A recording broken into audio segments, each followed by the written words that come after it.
Welcome back, welcome back, welcome back.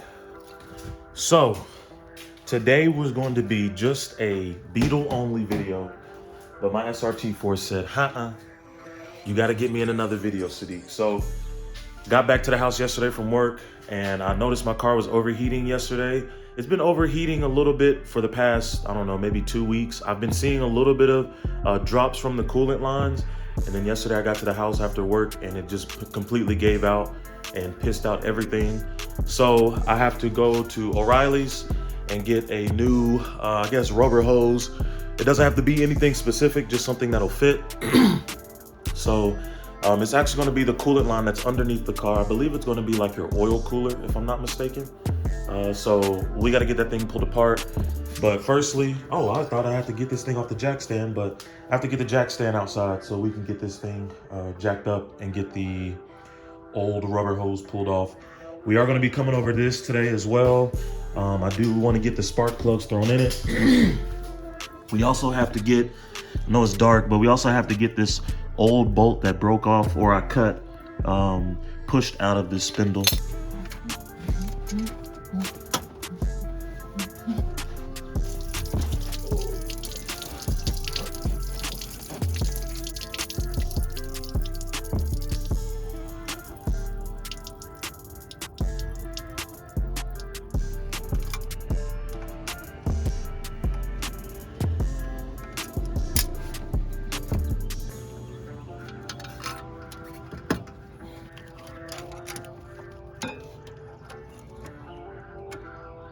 Okay, so contrary to what I actually wanted to do, I had to get the charge pipe pulled off the turbo just to have enough room to be able to get the pliers under there because those pliers are way too big.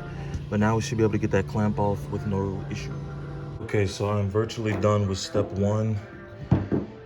This was insane to get off. I guess combined with all the heat and as tight as this clamp gets, once I got this clamp removed, this thing was still hugged onto the that metal portion of the coolant line pretty good, so I had to tug at it. Finally got it off, and this is what is causing our leak. I'm assuming that this would have been due to heat, but this thing has probably been on the car since it left the factory back in 05. So time to go to O'Reilly's and get this thing matched up and get a new one. As promised last video, I told you guys I had the new 3-inch gasket for the exhaust. I just have a singular one. I have to go back and maybe get one more, but I misplaced it and I found it. So we're just gonna go ahead and get it thrown in the car now.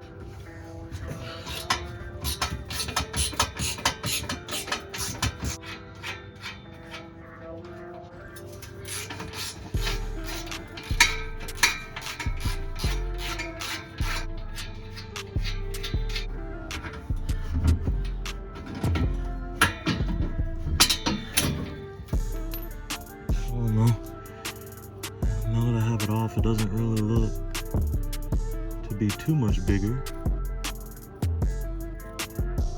but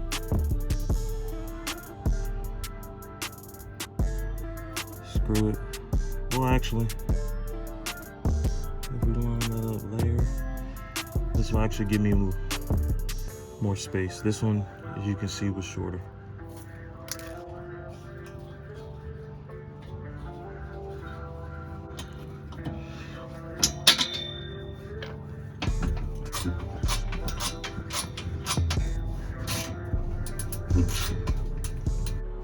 All right, I am under the car currently. I just got back from O'Reilly's. Shout out to my pops, helped me get this new hose and some more coolant, but this thing looks like it is going to fit perfectly. This wasn't even model specific. The guy literally took me to the back of the store and I just chose one, or I compared it to my original, of course, but fit perfectly, perfect shape and everything. So get this thing clamped up, get some more, or get the turbo charge pipe thrown back in and get some coolant thrown back in this car and we'll be good to go. Promised, time to work on the Beetle. So first thing I'm gonna mess around with, I have no clue what this tool is even called, but I'm gonna have to use it, where is it, to get this spindle pulled out, which now that I look at it, should have fun trying to do that, but yeah. Okay, so after messing around with this tool, it's gonna sit on here like this. It'll apply pressure to the bottom and push the rest out through the top. But first I have to get this nut off. I've already tried taking it off conventionally, but it's just free spinning, so time to cut it.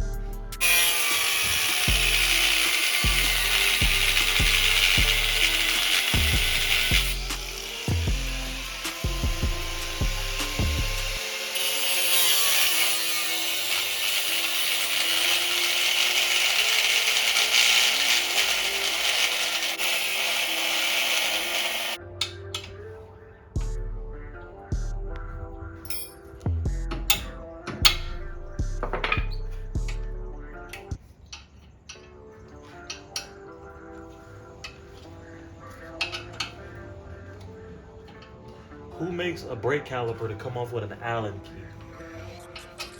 This must be that German engineering shit. This shit is crazy.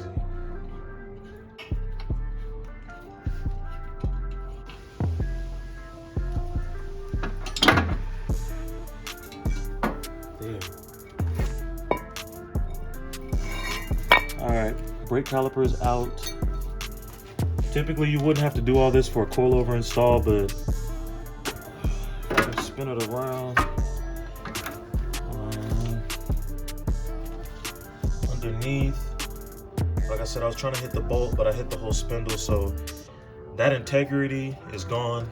And not to mention, I did hit a little bit up at top. I'm pretty sure that's not going to matter much, but I'm just going to go ahead and replace this entire spindle. So I wanted to get the brake removed, and now I can just continue to bang the bottom of the spindle out. Okay, so spindle is out.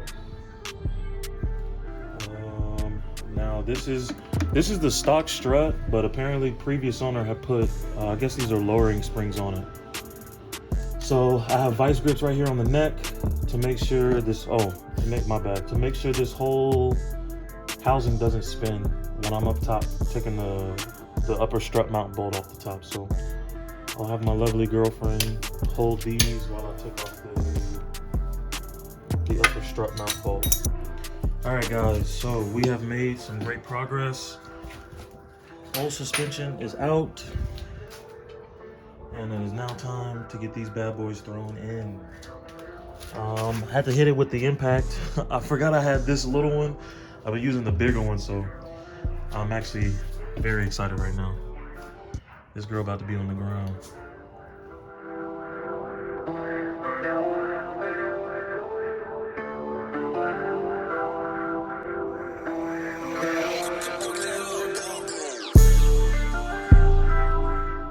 So we are going to end the video here. So the only thing that we're waiting on now is that with the way this upper, I don't even know what you call it, but I call it an upper strut mount bolt. With the way this is made, it has to go in this way or this orientation to make sure that your spring doesn't wiggle around under load. So in order to keep enough tension to make sure that it's in the car tight enough, you have to remove this portion from the stock upper strut mount. I don't have a spring compressor on hand. I have to buy that Friday. So we'll pick up on part 2 of this video on Friday. We'll also get the spark plugs thrown in. So yeah, unfortunately I wanted to do this all the way through as one video, but we'll just do, this is part 1, part 2 at the later end of the week. So yeah, we're going to get something to eat and call it a day. We made some very good progress. So yeah, I will catch you guys later.